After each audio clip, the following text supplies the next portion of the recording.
Segundo Crônicas, capítulo de número 30. Amém? Segundo Crônicas, capítulo 30. Glória a Deus. Aleluia. Podemos? Durante esses domingos e sextas-feiras, nós estamos estudando sobre os reis de Jerusalém e falamos no último domingo sobre o rei Ezequias. Quem lembra disso? Filho de Acás. Lembra de Acás? Fez tudo que era ruim, né? Fechou o templo. Ezequias, assim que assumiu, em vez de ele imitar o pai dele, ele fez o que era certo. Ele abriu o templo. Amém? Então nós falamos que você vem à igreja, você é o templo de Deus. Você é o santuário de Deus. Esse é o lugar que leva o nome do Senhor. Amém? Mas você que é o templo, você tem que vir aqui para ser aberto novamente. Porque os problemas da vida, as coisas do mundo, fecharam você para Deus. Fecharam você para ter uma visão divina. Quando você vem à igreja, a nossa função aqui, como pastor, é justamente trazer ao seu entendimento que o teu coração, que é templo e morada de Deus, tem que abrir. Amém? Não há glória nenhuma para Deus num coração fechado. Coração fechado não produz nada. Não tem sacrifício nenhum. Coração fechado, o fogo é apagado. Vocês estão entendendo? Então o templo fechado não funciona. Talvez a tua vida espiritual, ela muitas vezes esteja assim, sem funcionar, porque o coração está fechado. Ezequias mandou abrir o templo, mandou limpar o templo, purificar o templo, mandou restaurar todas as coisas que eram do templo e que tinham sido quebradas e jogadas fora, mandou tirar toda a imundície do templo também, amém? Então o templo, nosso coração tem que ser tirado toda a imundície e tem que ser colocado tudo em ordem, no seu devido lugar, as coisas que são boas, que são do templo, amém? Pergunta para o seu irmão, você sabe o que faz parte do teu coração hoje, em Cristo? O que é que pode, o que não pode estar lá dentro do teu coração? O que deve ou não deve estar? Porque se tiver imundície, o Espírito Santo não habita em vaso impuro, amém? Quem quer ir para o céu? O selo de Deus é o Espírito Santo. Com coração impuro ele não entra e ele não sela, tá? Sem o selo você não vai para o destinatário, que é Deus. Então você precisa do selo, você precisa do Espírito Santo, amém? Quando você tira o que é ruim e coloca o que é certo, o que é projeto de Deus para a sua vida no seu coração, e você coloca tudo no seu devido lugar, tudo arrumadinho, tudo organizadinho, você é selado pelo Espírito de Deus, amém? É aí que acontece o batismo no Espírito Santo. Não é quando você chora muito e fala em língua, não. É quando você botou a casa em ordem, tá? Falar em língua, até os demônios falam, sabia disso ou não? Até os demônios falam. Então não é porque você fala, não há nenhum demérito em quem fala em línguas, não há mérito algum nisso também. Nós não temos nenhum direito a nada porque falamos em línguas, tá? Então o que você tem que guardar é que o Espírito Santo, ele só vai habitar em você se tiver tudo organizado. Então aí vem o batismo, vem um selo. Quando o selo vem, você, em vez de praticar a imundície, as obras da carne, quais são? Vamos lá: prostituição, impureza, lascívia, idolatria, feitiçaria, inimizade, porfia, ciúme, peleja, dissensão, facção, inveja, bebedice, orgia, coisas semelhantes a essa. Quem pratica não vai para o céu. Você pratica as obras do Espírito, os frutos do Espírito. Diga comigo: bondade, misericórdia, mansidão, temperança, domínio próprio, fé, amor, amém? São coisas que fazem parte agora da tua estrutura, do teu coração, amém até aí? Muito bem. Então ele restabeleceu, depois de purificar, ele estabelece o culto a Deus. É uma diretriz divina. Se aqui é o lugar que leva o nome do Senhor, e eu sou o altar do sacrifício, eu sou templo, eu sou morada do Espírito, eu sou o lugar do sacrifício, coração é centro de emoção, decisão, intelecto, é aqui que decide tudo, então é aqui que sacrifica as coisas que tem que ser sacrificadas, amém? É aqui, o meu eu, é aqui que eu sacrifico. Então, quando eu entendo que o meu coração é o lugar de sacrifício, eu trago o lugar de sacrifício ao lugar que leva o nome. Eu uno essas duas coisas e aí vem a profecia de Deus sobre mim, sobre a minha vida, dizendo que a partir de agora, unindo sacrifício, lugar de sacrifício ao lugar que leva o nome, toda oração que se fizer nesse lugar é respondida. Amém? Você quer ser respondido por Deus? Então traz o teu coração aberto para o Senhor, não fechado. Se ele veio fechado, você vai orar pelo teu coração agora, pelo teu templo, e você vai se esvaziar de si mesmo e vai deixar o Espírito Santo entrar. Amém? Você vai convidar ele para falar contigo essa noite. Vamos lá. Depois disso, estabeleceu o culto a Deus, celebrou a Páscoa. O que é a Páscoa? Capítulo de número 30. A Páscoa significa a lembrança de tudo que eles passaram lá no Egito e de que Deus tirou eles com mão forte. Amém? Quando é que nós temos que celebrar a Páscoa? Alguém lembra? Bispo, Páscoa é coisa lá do Antigo Testamento, né? Páscoa é coisa de judeu, sim, mas de forma alegórica, ou seja, simbólica. A minha Páscoa tem que ser celebrada todo segundo da minha vida. Por quê? Porque eu tenho que me lembrar da onde eu saí, da onde Deus me tirou. Amém? Isso é Páscoa. É eu saber, é eu entender que Ele me tirou com mão forte lá do mundão, das coisas ruins, e Ele me trouxe para onde? Para o reino dEle. Amém? Para eu ser o quê? Reino, diga reino, sacerdócio e profeta de Deus. Amém? Então eu acumulo 3 funções hoje, tem mais, mas essas 3 prioritariamente, de forma inicial. Por quê? Porque Ele me tirou de lá do Egito, da escravidão, do pecado, da maldade. Ele me tira. Então a Páscoa é uma lembrança, tá? Quando eu pratico a ceia é a nossa Páscoa de hoje. Só que na ceia eu lembro o que Jesus fez na cruz por mim, para que eu fosse regenerado. Amém? Amém? Então é uma lembrança, tá?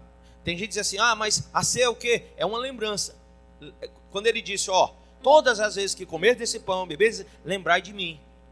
Lembre de mim. É um memorial. Amém? Não quer dizer que porque eu estou celebrando a ceia, eu sou santo. Não. Nem eu sou impuro. Também não. Só que eu estou lembrando. Diga, eu estou lembrando de tudo que eu tenho que lembrar. De tudo que Jesus fez na cruz. De tudo o que Ele pagou na cruz pela minha alma. Amém?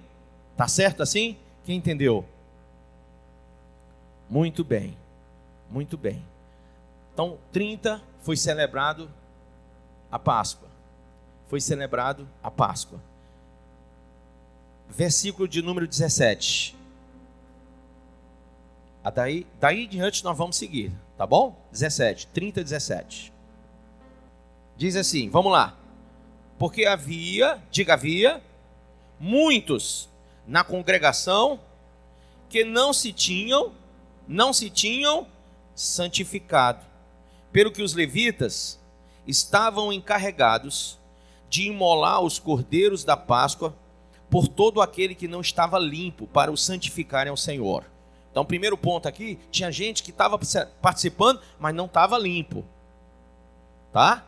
Mas houve sacrifício por eles, tá? Não quer dizer, eu vim para o culto hoje, eu tenho que estar limpo. Não, tem sacrifício pela sua vida, amém? Você veio celebrar algo com Deus e Jesus sacrificou por você, para que você seja limpo, amém? Vamos lá. Porque uma multidão, olha só, do povo, muitos, de Efraim, de Manassés, de Issacar, de Zebulon, não se tinham purificado e contudo comeram a Páscoa. Não como está escrito, porém Ezequias orou por eles dizendo, o Senhor que é bom, perdoe a todo aquele que dispôs o coração para buscar o Senhor Deus, o Deus de seus pais, ainda que não segundo a purificação exigida pelo santuário. Amém?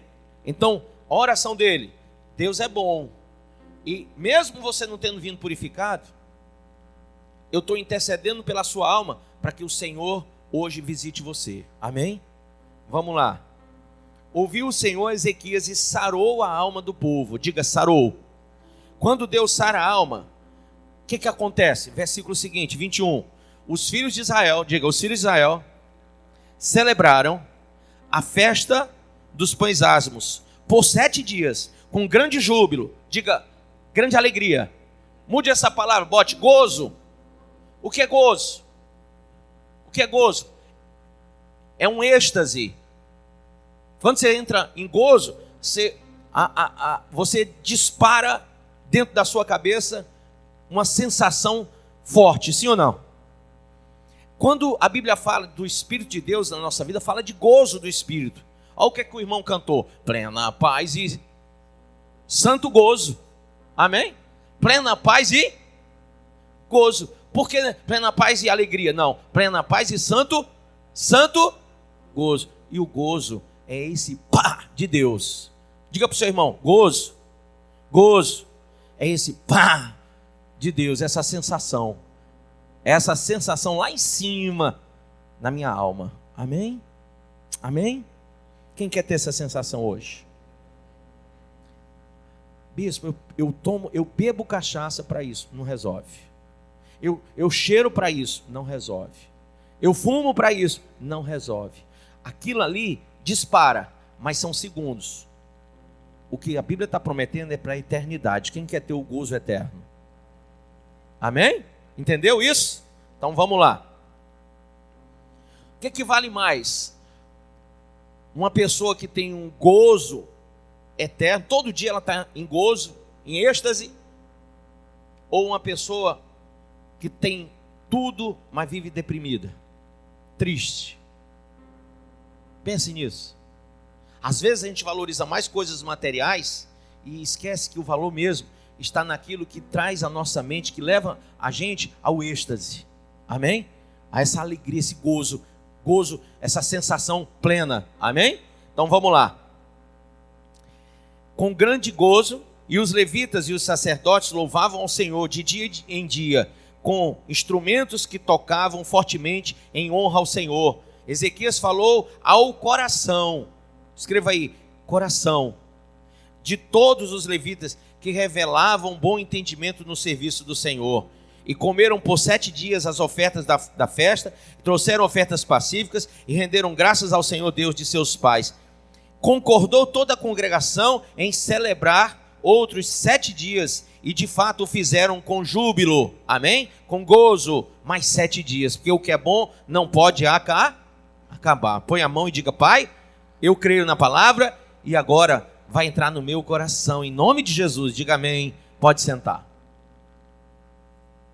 Ora, depois que ele estabelece o culto, celebra a Páscoa e santifica o povo aqui na Páscoa, ou seja, pelo processo da oração, Deus dá ao povo, sara a alma do povo. Esse povo com a alma sarada, esse povo abre o coração. Amém ou não amém? Diga para o seu irmão: se a tua alma for sarada, você automaticamente sara. Tá? Ah, pastor, então quer dizer que o motivo de eu não conseguir ouvir a palavra, entender a palavra, viver a palavra, é que a minha alma está doente? É. Isaías capítulo 1 diz que está doente da cabeça aos pés, com chagas. É pecado. Isaías 59, isso é no 1, no 59 diz: a minha mão está estendida, não está encolhida, o meu ouvido está ouvindo. O problema é o teu pecado que faz divisão entre você e eu. Amém ou não? Então nós temos que ter essa visão de Deus. Vamos lá. Escuta bem, quando o povo entra em gozo, não tem mais coração fechado para nada. Alegria, gozo, tudo isso promove o quê? Uma religadura, uma religião, uma ligadura eterna com Deus de forma boa.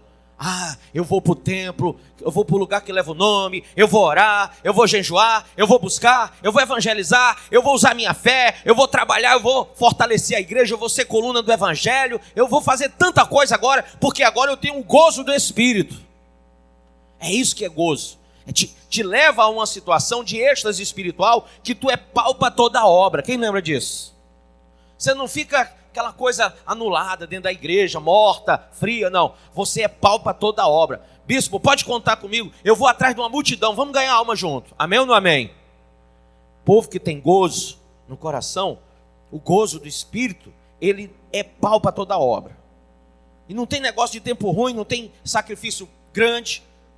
Todo sacrifício para Deus é pequeno para ele, porque ele quer sempre dar o melhor para Deus. Amém ou não amém? Amém ou não amém? Presta atenção, estou chegando lá com você. Sem isso aqui, a tua vida religiosa é uma coisa terrível. É um marasmo, é uma coisa carregada, entendeu? Você fica angustiado sempre, é altos e baixos, tem picos de alegria no Senhor, mas só picos. De vez em quando você tem um gozo, de vez em quando, mas você é frio, é frígido, você não produz nada. Você não consegue entender o chamado de Deus. Amém ou não amém? Então vamos lá. Presta atenção. Capítulo 31 agora. Acabando tudo isso, todos os israelitas, versículo 1, que se achavam ali, saíram às cidades de Judá, quebraram as estátuas, cortaram os postes ídolos e derribaram os altos e altares por todo Judá e Benjamim, como também Efraim e Manassés, até que tudo destruíram. Então tornaram todos os filhos de Israel, cada um para a sua possessão. Um passo importante, qual é? Tira o que não presta. Idolatria, amém? Feitiçaria, arranca do meio do povo. Eles mesmos foram atrás de ver isso aí. Versículo seguinte, 2. Ezequias estabelece contribuições aos sacerdotes. Falei domingo passado. Os sacerdotes receberam o que era devido. O que é devido? Devido quer dizer débito. Eu devo sustentar a casa de Deus, o sacerdote de Deus. Amém? Ele ensinou isso ao povo, lembrou, na verdade, que o povo já sabia. No versículo de número 3, a contribuição que se fazia ao rei... Não, a 4. Além disso, ordenou ao povo, moradores de Jerusalém, que contribuísse com a sua parte devida aos sacerdotes e aos levitas, para que pudessem dedicar-se a quê? A lei do Senhor. Amém? Ensinamos isso aqui. Por quê? Porque tem muita gente que o diabo lá fora corrompe o seu templo, corrompe o seu coração e tira de você a oportunidade de cultuar Deus de todo o coração. Tem uma parte do teu coração que está amarrada, que está fechada por causa desse espírito que lá fora te ensinou, que você não tem que investir na obra de Deus, que você não tem que fazer nada, Deus não precisa do teu dinheiro, você não tem que sustentar pastor nem ninguém, porque você já tem suas obrigações. Irmão, enquanto isso, os que estão lá fora sustentam bares, boca de fumo, sim ou não? Casa de show, sustentam tudo, inclusive coisas normais, como supermercados, shoppings, é ou não é? Canais de televisão, de rádio, tudo ele sustenta. Mas quando entra na casa de Deus, o diabo, ele amarra o coração, ele fala contra para você fechar o seu coração para as coisas de Deus. Então, aqui no 4 ele fala isso, que era devido. Aí vai para o versículo de número 10.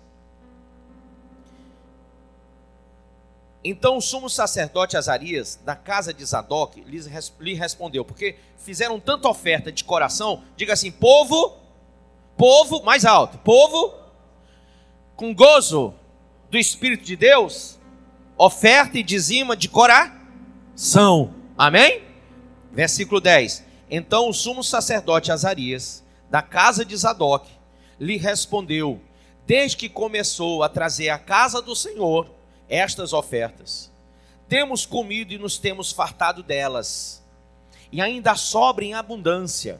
Quer dizer, eles estavam vivendo em abundância. Por quê? Diga, porque o Senhor abençoou ao seu povo, e essa grande quantidade é o que sobra, amém?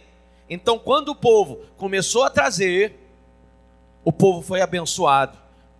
Quando eles começaram a sustentar a casa que leva o nome, o templo de Deus, começou a ser sustentado, e os sacerdotes de Deus começaram a ser sustentados, aí Deus começou a abençoar a casa do povo também. Então, tem uma regra, tem uma norma, tem uma lei? Tem. Deus não abençoa primeiro a sua casa, primeiro você abençoa a casa de Deus, amém? Aprende isso. Pastor, não quero aprender isso. Coração fechado, não tem sacrifício, não tem nada será produzido. Abra seu coração, para as verdades de Deus, para que possa acontecer a bênção do Senhor na tua vida. Amém? Vamos lá, passamos por isso. Vai lá para o versículo 20 do capítulo 31. Assim fez Ezequias em todo o Judá. Fez o que era o quê? Bom, que mais? Reto, que mais? E verdadeiro. Diga comigo, eu tenho que fazer o que é bom, o que é reto e o que é verdadeiro perante o Senhor, porque eu estou perante Deus. 21. Em toda a obra que começou no serviço da casa de Deus, na lei e nos mandamentos, para buscar seu Deus, de todo o coração o fez e o quê? Prosperou. Amém. Amém. Quem quer prosperar? Prosperidade é assim. Não é negócio de traz sal, traz açúcar, traz vassoura, traz lenço. Não resolve. Prosperidade é quando eu entendo que eu tenho que manter a obra e a casa do Senhor, o sacerdote de Deus. Quando eu faço isso em abundância, Deus retribui em abundância. Amém? Isso é uma lei. Quando se cumpre leis de Deus, decretos de Deus têm que ser cumpridos. Ideologias mudam, mas decretos não. Amém? Vamos lá. Agora 32, versículo 1. Depois dessas coisas e desta fidelidade, porque o povo estava sendo fiel, Ezequias sendo fiel, todo mundo sendo fiel. Veio Senaqueribe, rei da Síria, entrou em Judá e acampou-se contra as cidades fortificadas e intentou apoderar-se dela. Senaqueribe, rei da onde? Síria. Inimigo, diga inimigo, de Ezequias, do povo de Deus. Ele viu a fidelidade, viu o crescimento, viu a bênção e cresceu os olhos. Então ele sitiou. O diabo está onde? Sitiando. A Bíblia diz que o diabo está ao derredor do povo, sim ou não? Buscando a quem possa tragar. Então, presta atenção. Do mesmo jeito, Senaqueribe ficou sitiando em torno da cidade, buscando destruir o povo, tragar o povo, amém? Quando Ezequias, verso 2, vendo pois Ezequias que Senaqueribe vinha e que estava resolvido a pelejar contra Jerusalém, tá? Você tem que ver que o teu inimigo está vindo contra ti. Aí começou a batalha. Primeira coisa que eu falei sexta-feira, ele resolveu, diga ele resolveu, com os príncipes, versículo 3, com os seus homens valentes, tapar as fontes das águas que havia fora da cidade. Por que tapar as fontes das águas? Diga comigo, o inimigo não pode beber água. Sem água, o cara fica como? Seco, sedento. Uma pessoa seca e sedenta, ela não consegue comer, consegue? Você já comeu com a boca bem seca? Não dá, irmão, não desce. Porque a saliva faz com que você consiga digerir, consiga engolir. Tudo tem que ser produzido com saliva. Ele tira, o povo vem lá no deserto, quente, pegando fogo. Aí ele tira a água para quê? Para não dar ao seu inimigo força. Agora olha para o seu irmão e diz, tira a água, tapa as passagens de água que você está deixando o seu inimigo beber. Você está dando força para ele, está dando bala na agulha para ele, por quê? Para ele acabar com tua vida espiritual, com o teu casamento, com a tua família. Você está deixando o teu inimigo beber água na tua terra, na tua casa, na tua vida. Poxa, já não é demais ele estar sitiando o tempo todo, buscando tragar? Aí você ainda vai dar de beber ao seu inimigo? Então chega, irmão, de você deixar o teu inimigo se fortalecer na tua própria terra. Crente é muito besta. Crente é muito besta. O ímpio lá fora faz e acontece, deita e rola. Aí quando o crente está dentro da igreja, ele desmerece a casa de Deus por causa de qualquer outra coisa, dando água para o inimigo dele beber. Quando alguém fala mal das coisas de Deus, em vez de você pegar e rebater, você, não, tem razão, eu nunca tinha visto desse jeito. Dando água para o seu inimigo. Irmão, reage, amém? Você tem que ser forte naquilo que você crê. Se você não tem, nem você tem razão, se você não tem fé, como que você vai levar os outros a Cristo? Então, é muito importante que a gente tenha essa visão. Vamos lá. Tirou a água, diga, tirou a água. Segunda coisa que ele faz. Assim como o povo se ajuntou e taparam todas as fontes, versículo 4, como também o ribeiro que corria pelo meio da terra, pois diziam, por que viriam os reis da Síria e achariam tantas águas? Ele fez a segunda coisa, cobrou ânimo. Diga, cobrou ânimo. Isso é uma coisa que Ezequias fazia muito bem. Ele dava sempre uma palavra de ânimo, uma palavra de fé. Irmão, você tem uma palavra de ânimo? Você é casado com uma pessoa que te dá uma palavra de ânimo? Você é pai de filhos que recebem palavras de ânimo? Você é mãe ou esposa de um homem que ouve da tua boca uma palavra de ânimo? É muito ruim você está tentando se levantar e alguém te puxando para baixo, te dando palavra ruim, negativa. O negócio já está apertado, já está sitiado, já tem inimigo em torno, ainda vem alguém, pá, bater em você dentro de casa. Mas os inimigos nossos, os maiores inimigos estariam aonde? Dentro de casa. Cuidado com palavras de desânimo. Não escute. Amém? Não creia, não acredite em palavra de desânimo. Deus te chamou para viver o melhor nessa terra, para comer o melhor dessa terra. Não foi para você ficar ouvindo bobagem de ninguém. Amém? Então vamos lá. A Bíblia diz que ele cobrou ânimo. Depois que ele fez o quê? Restaurou todo o muro quebrado. A segunda coisa que você tem que fazer: tem coisas quebradas, tem princípios quebrados, tem vínculos quebrados com Deus. Essa muralha te protegia, mas você deixou que ela ficasse quebrada. Em vários pontos tem brecha na tua vida. O inimigo entra pelas brechas, pelas muralhas quebradas. Você tem que erguer tudo que está caído. Amém? Reparar, diga, eu vou reparar. Amém? Então vamos lá. Restaurou todo o muro quebrado e sobre ele ergueu torres. Outra coisa. A torre significava vigilância. Então, o que adianta você se levantar para Deus e não vigiar?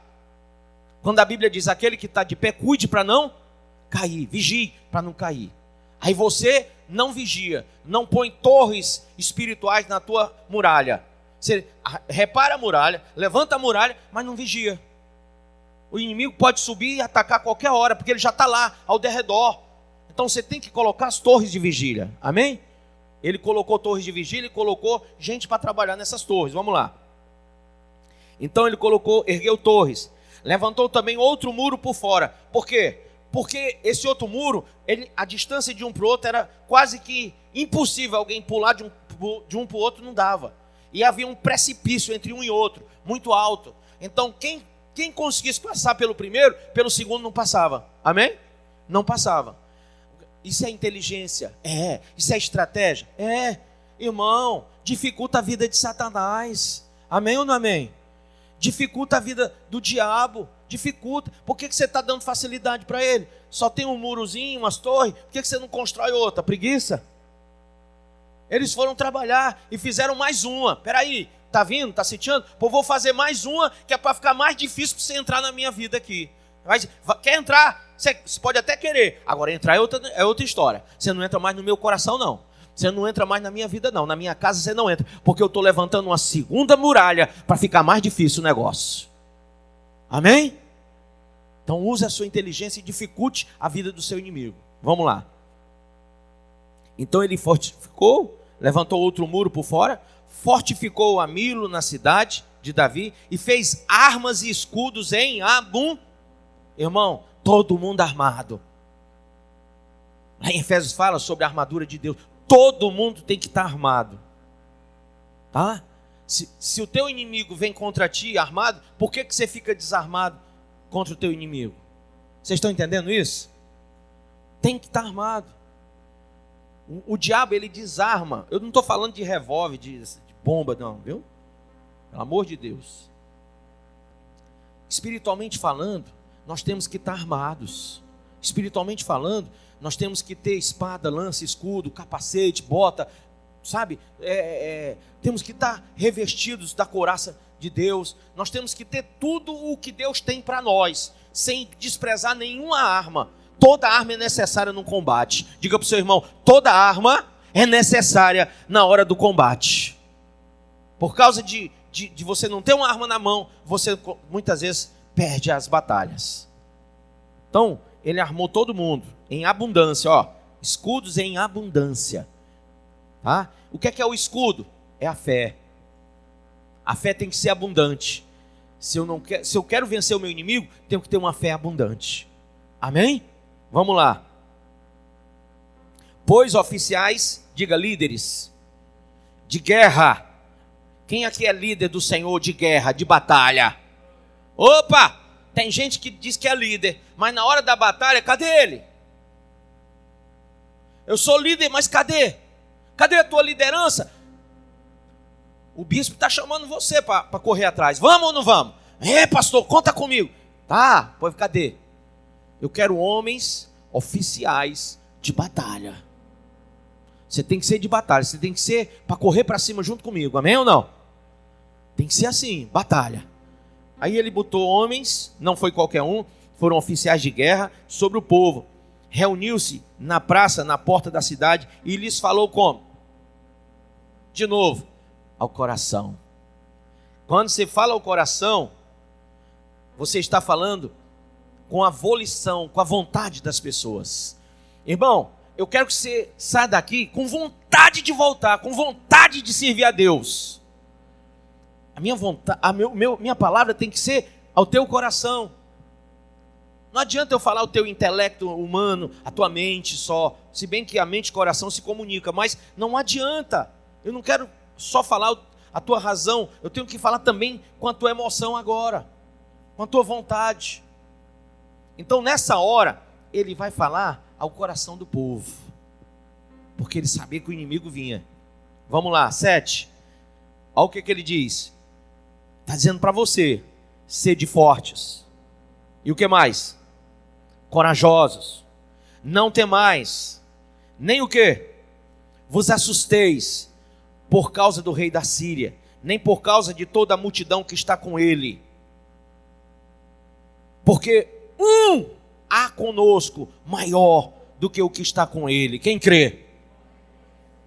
Com ele está o braço de carne, mas conosco o Senhor nosso Deus, para nos ajudar e para guerrear nossas guerras. E aí, palavra de fé, diga palavra de fé. O povo cobrou o quê? Ânimo com as palavras de Ezequias, rei de Judá.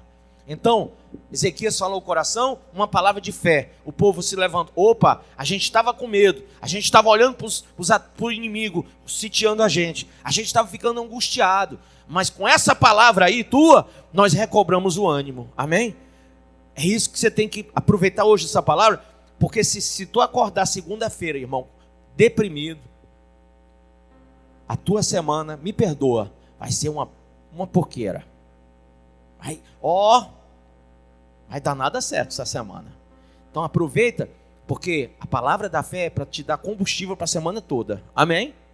Então se você não aproveitar agora, se você não olhar agora para essa palavra,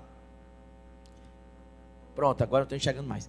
Se você não olhar agora para essa palavra, e você não perceber nessa palavra que Deus está querendo fazer dentro de você, preparando você para uma semana de vitória. Quem crê numa semana de vitória? Quem crê que tudo que estava amarrado vai ser desamarrado essa semana? Bispo, tinha tanta coisa, tanto problema, tanto processo contra mim, tanta coisa ruim. E, bispo, era tanta gente apontando o dedo, falando mal de mim. Rapaz, quando alguém falar mal de você, use isso como um combustível para você vencer todos os teus inimigos. Quando alguém tiver ao redor querendo te destruir, usa isso como combustível da tua fé. Porque tudo isso vem para dar mais qualidade ao evangelho da gente. Amém? Para a gente superar as coisas. Quando você supera, cada coisa que você supera, você vai ficando mais forte. Então, a Bíblia diz que ele cobrou ânimo ao povo.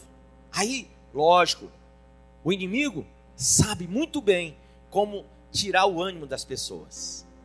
Você vê aqui, você está recebendo ânimo, a fé.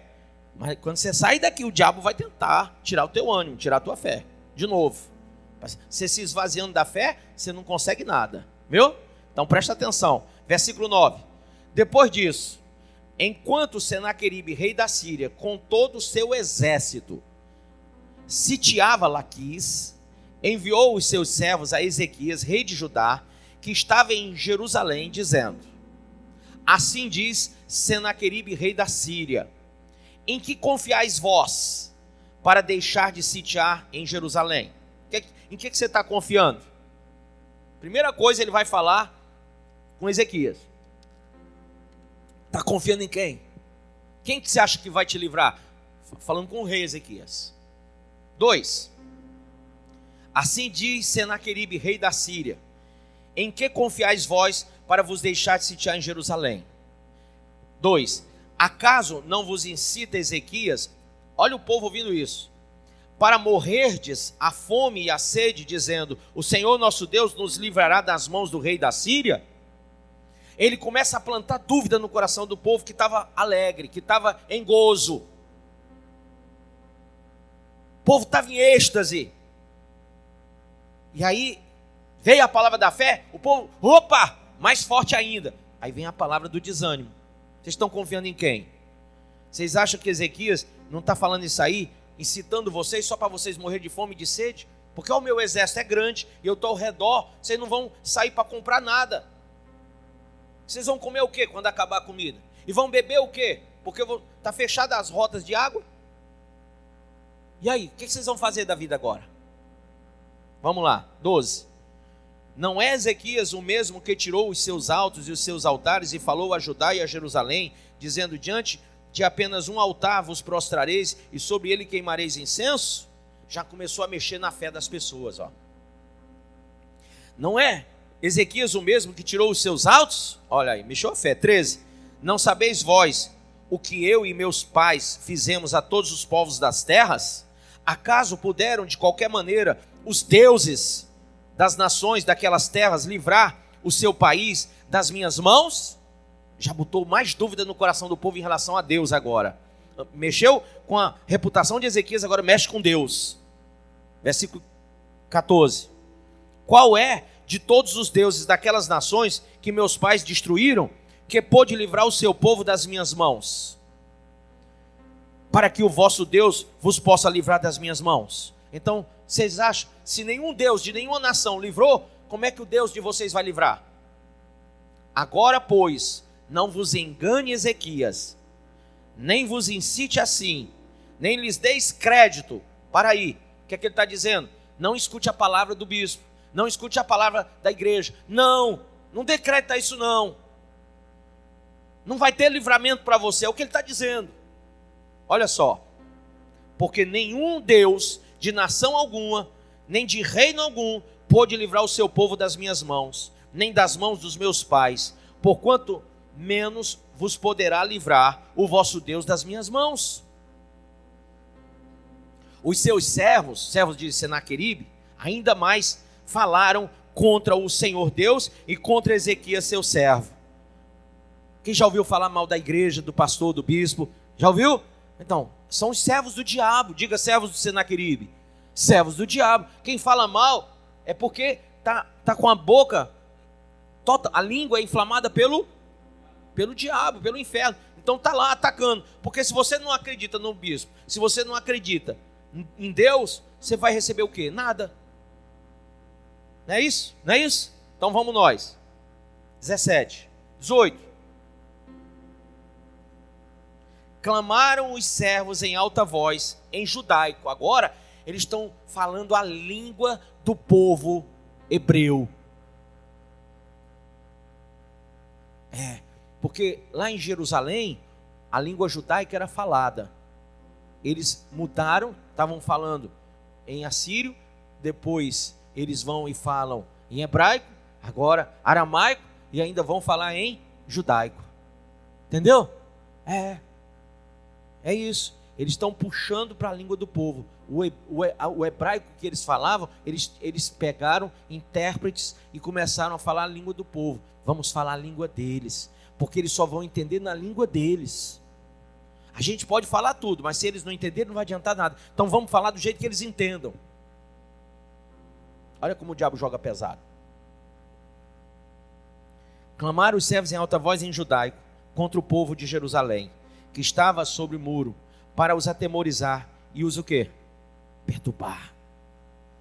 Para tomarem a cidade, porque um povo perturbado não vigia, não luta, se rende. Falaram do Deus de Jerusalém, como dos deuses dos povos da terra, obra das mãos dos homens. Porém, o rei Ezequias e Isaías, o profeta, amém ou não amém? E Isaías o profeta, filho de Amós, oraram por causa disso e clamaram ao céu. A oração e o clamor deles dois, rei e profeta. Então o Senhor enviou um anjo, que destruiu todos os homens valentes, os chefes e os príncipes no arraial do rei da Síria. E este, com o rosto coberto de vergonha, voltou para a sua terra, tendo ele entrado na casa do seu Deus. Os seus próprios filhos ali o mataram à espada. Amém ou não amém? Assim livrou o Senhor a Ezequias e os moradores de Jerusalém das mãos de Senaqueribe, rei da Síria, e das mãos de todos os inimigos, e lhes deu paz por todos os lados. Muitos traziam presentes a Jerusalém ao Senhor, e coisas preciosíssimas a Ezequias, rei de Judá, de modo que depois disso foi enaltecido à vista de todas as nações. Amém? Oh glória, diga glória. O que é que Deus está mostrando para nós? Irmão, eu sei que você, como eu, tem emoção, tem medo, tem tudo, passa por tentação, tudo. Mas não já deu para você entender que a tua fragilidade, seja física, seja emocional, seja espiritual, ela está ligada ao ataque do teu inimigo? O inimigo sabe que você passa por essas coisas. E por sinal, geneticamente falando, diga geneticamente falando, nós temos heranças dos nossos pais. E quando eu falo pais, gerações e gerações, desde a criação, desde Adão.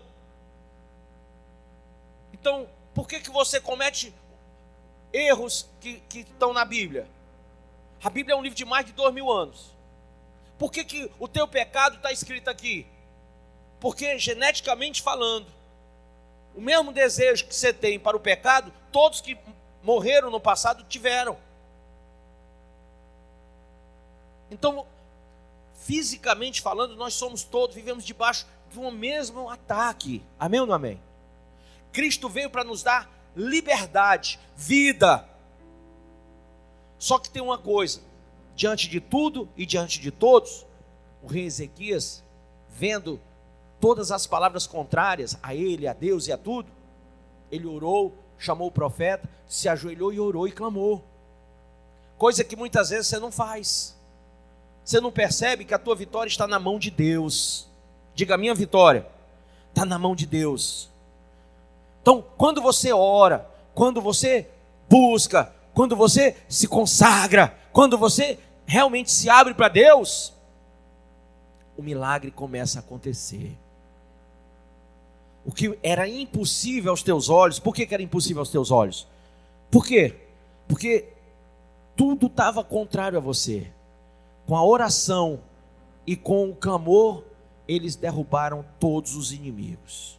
Quantos anjos precisaram para destruir os inimigos de Ezequias? Só um. Se você hoje fizer a oração de Ezequias aqui nessa igreja, Deus manda um anjo e destrói todos os teus inimigos.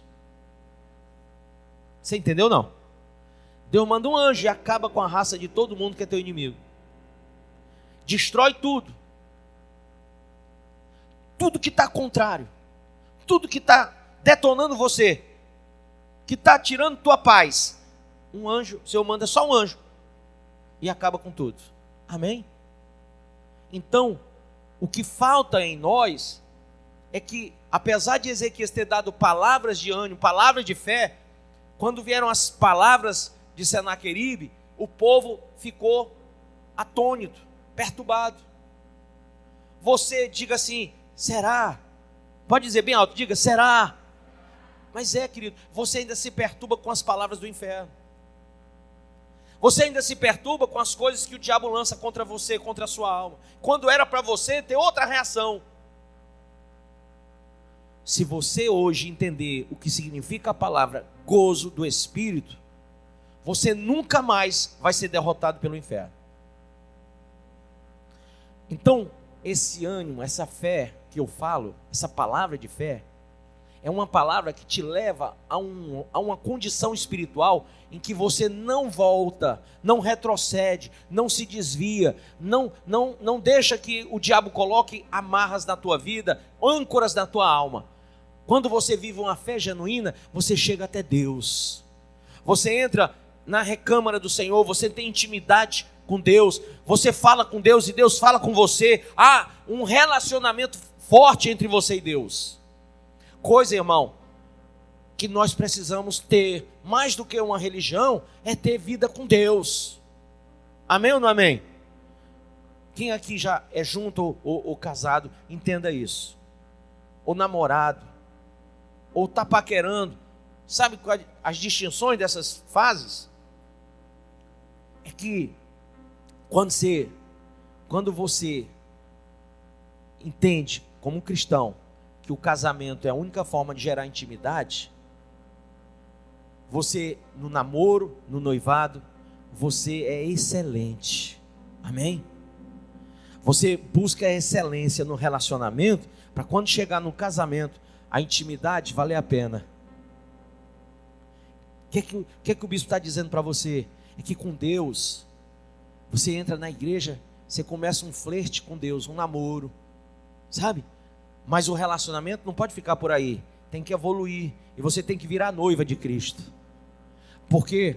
Porque a noiva, ela é separada para o dia do casamento, amém?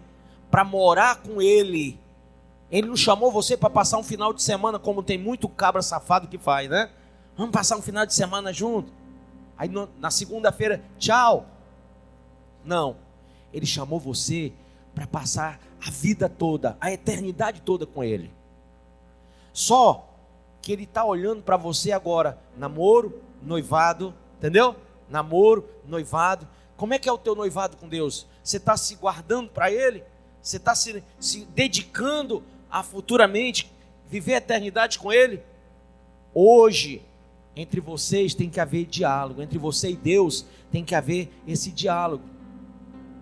E quando um rei, na época passada, Salomão tinha 900 mulheres, para você ter noção. A mulher que era desprezada, ela ficava na saudade, não sei quantos anos. Se ele pegasse ela, se ela não ficasse velha e morresse, entendeu? Escuta só isso. Tem muita gente que não entende o que eu vou falar agora. Mas na época que os reis tinham muito, porque agora só pode ter, o nosso Jesus disse o quê? Só uma mulher, amém? Mulher só um homem, homem só uma mulher, amém ou não amém? Senão geração de adúlteros. Mas presta atenção, naquela época o rei tinha várias mulheres, presta atenção. As mulheres se arrumavam, se colocavam perfumes e tudo, se adornavam, tudo, porque quando o rei passava no meio delas, ele olhava para ver qual era a mais bonita, a mais cheirosa. Ele olhava, entendeu? E ficava ali para ver qual é que ele ia pegar mais tarde. Presta atenção no que eu estou dizendo. Elas faziam de tudo para ele olhar para elas, para chamar a atenção dele, entendeu? Elas faziam de tudo. Aí vamos trazer para o tempo de Jesus. Teve muita gente que cercava Jesus, não teve? Mas só foi uma mulher que tocou na orla das vestes com fé. Tinha muita gente naquele caminho, mas só foi um cara que subiu num cipreste chamado Zaqueu. Que chamou a atenção de Jesus, daquela mulher, foi que ela tocou com fé. O que chamou a atenção de Zaqueu foi que ele teve fé para subir ali e chamar a atenção de Deus, amém? Então, irmãos, tem gente que está dentro da igreja e não tem essa inteligência espiritual.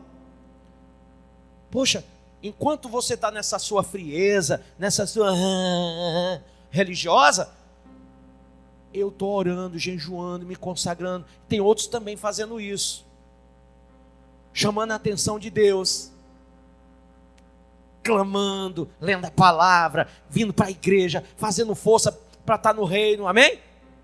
E você não, você está lá, sabe? Sem ele nem beira. Deus, você acha que você está chamando a atenção de Deus para você desse jeito? Será que Ele vai chamar você para um relacionamento íntimo com Ele? Dessa forma? Como você está agindo? Com essa frieza? Essa disfarçatez? Não, diga não. Por isso que a Bíblia diz que uma fé genuína é aquela que nós exercemos para agradar o Senhor. Tá? O culto racional a Deus, ele tem que agradar a Deus. Então, se Deus não se agradar, não vai chamar você para o seio da intimidade. E se você não tem intimidade, você não tem a bênção. A bênção. Todo mundo é reino e sacerdócio santo em Cristo. Todo mundo que aceita Jesus. Mas, irmão, tinha o sumo sacerdote, que era o único que entrava no local santo. Tem gente que não sabe disso. Mas são muitos chamados, poucos são o quê? Porque são poucos que se dedicam de fato a Deus, a casa de Deus, a obra de Deus, a palavra de Deus, ao Espírito de Deus.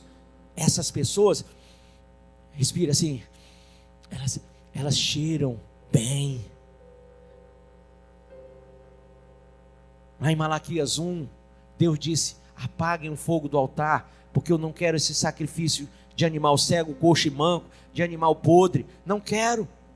Quando eles botavam aqueles animais para queimar, subia um odor, uma fedentina grande, sabe por quê? Porque era sacrifício de coisa podre.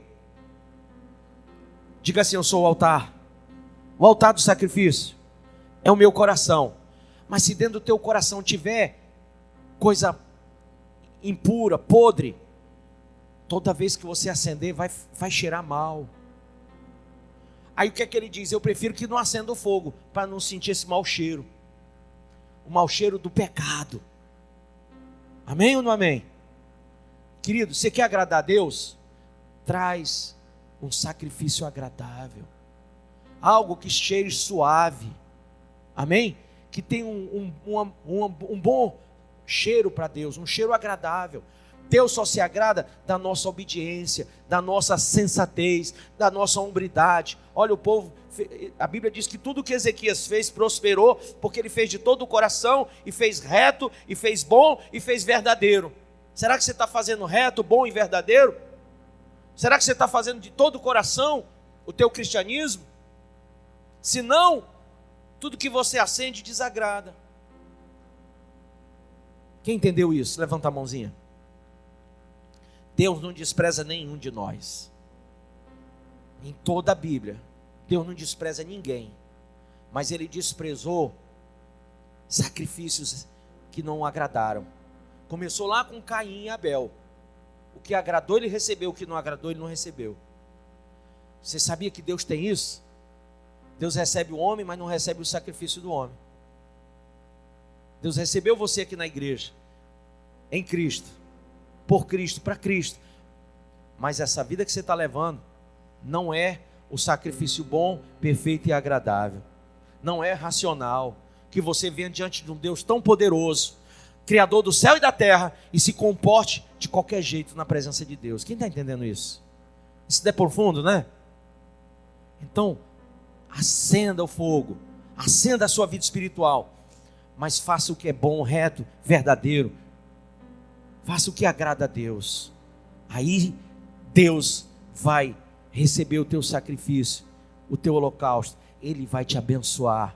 Ele vai descer do alto céu as bênçãos que você precisa, as vitórias que você precisa, a prosperidade que você precisa, a bênção familiar que você precisa. Sabe, os dons do Espírito, toda a plenitude de Deus vem na vida daquele que entende esse tipo de coisa. Você acabou de ouvir essa poderosa ministração da palavra de Deus. Eu creio que sua vida foi abençoada. Eu quero que você ore comigo, profetizando sobre a sua vida a salvação que vem de Cristo Jesus. Ore conosco. Deus Pai, em nome de Jesus, nós te agradecemos por esta palavra, e que o Senhor possa abençoar a vida de cada um que nos viu, que nos ouviu nesse dia. Deus Pai, em nome de Jesus, que esta pessoa esteja agora entregando a sua vida, recebendo a salvação que vem do Senhor. Pois assim, Pai, nós profetizamos salvação, cura, libertação, em nome do Pai, do Filho e do Espírito Santo de Deus. Amém.